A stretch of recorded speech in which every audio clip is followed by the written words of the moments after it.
This video represents 10 mental health symptoms you shouldn't ignore. Before we begin, we need to warn you that this video may be triggering for some. If you feel triggered by this video, please take care of yourself, even if it means clicking off this video. With that being said, let's talk about the 10 mental health symptoms you should not ignore. 1. You're having feelings of sadness or depression that last longer than 2 weeks. All people experience sadness at one time or another. However, most normal feelings of sadness get better with time. The American Psychiatric Association reported abnormally intense sadness lasting 2 weeks could be a sign of depression. The National Institute of Mental Health stated, not being able to snap out of it or sadness being heavier than normal should be taken seriously. 2.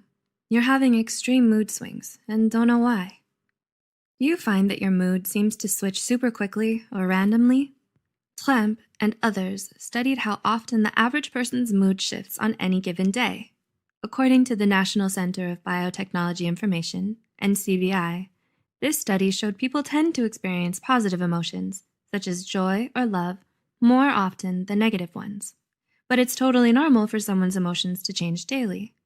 However, the National Alliance for the Mentally Ill, NAMI, warns especially dramatic mood swings that cause huge changes in your behavior and energy can be a sign of bipolar disorder. Agencies such as the American Academy of Pediatrics say the more red flag signs are experiencing sadness, anger, or feelings of excessive euphoria for most of the day, especially if it has nothing to do with what's going on in your life. 3.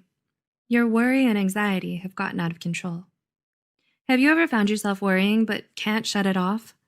According to the National Institute for Mental Health, it may be a sign of an anxiety disorder. Other signs of anxiety disorders include having problems relaxing, insomnia, racing thoughts, unexplained aches and pains, or being easily irritated. The Anxiety and Depression Association of America suggests that if you've ever felt this way on most days for at least 6 months, you should consider talking to a mental health professional about your symptoms. 4. You've started withdrawing from others or isolating yourself. Taking time away from others can be positive for your mental health and physical health, but what if you constantly make excuses to avoid socializing? Mental health pros, such as Raymond Starr Jr. and Howard Dubowitz, say avoiding people or events you used to enjoy can be a sign of mental illness, such as depression, anxiety, or a psychotic disorder. 5. You may have noticed you're having delusions or hallucinations. Kumari and others describe the two aspects of psychosis, hallucinations and delusions, as a sense of perception or belief that creates a lot of urgency in the person experiencing it, despite evidence the perception or belief isn't real. The National Alliance on Mental Illness reports up to 100,000 people in the U.S. will experience psychosis every year. NAMI further stated 3 out of every 100 people will have a psychotic episode as a symptom of a physical or a mental illness, such as schizophrenia or schizoaffective disorder, in their lifetimes. 6. You're having more and more difficulty dealing with normal life situations. Have you ever gone through a time in your life when nothing seemed to go right and you just couldn't deal? The Australian Department of Health stated a rough patch that you just can't get past, one that hurts your ability to function for more than 2 weeks to 2 months, may be a sign of depression or anxiety. A major sign that what you're experiencing is more than just a rough patch is when you have a hard time functioning in normal situations for several weeks, according to Mental Health America. 7. You're sleeping too much or too little. The Harvard University School of Medicine believes that 10 to 18% of the general population has problems sleeping. However, Harvard's med school stated either sleeping too much or too little is 2 or 3 times more common in people who suffer from a mental illness. The Harvard Med School stated about 50% of people who live with ADHD, depression, anxiety, or bipolar disorder suffer from insomnia or hypersomnia, which means sleeping too much. 8. You started abusing drugs or alcohol. According to mentalhealth.gov, 1 in 4, or 25% of people who live with the symptoms of a mental illness use alcohol or drugs to self-medicate things like anger, anxiety, or mania. Experts believe individuals who suffer from depression, anxiety disorders, personality disorders, or schizophrenia are more likely to use drugs and alcohol as a coping mechanism than people diagnosed with other mental illnesses. 9. You're having extreme anger outbursts.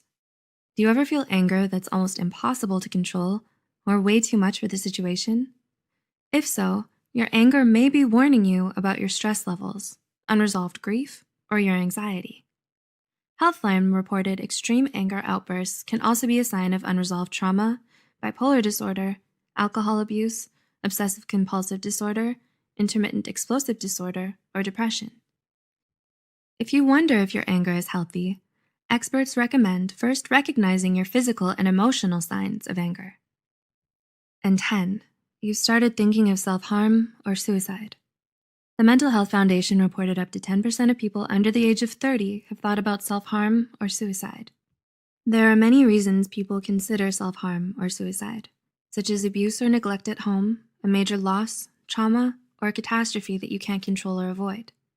Bradvik, 2018, reported approximately 90% of people who have completed suicide also suffered from a severe mental illness, such as bipolar disorder or depression. If you find yourself thinking about self-harm or suicide, we would very much like you to reach out to a mental health professional and get the help that you need and deserve. If you can relate to any of these symptoms on this list, you're definitely not alone, nor are you bad for feeling this way. But we want you to take care of yourself, which means reaching out to a mental health professional if you've been experiencing any of the symptoms on this list.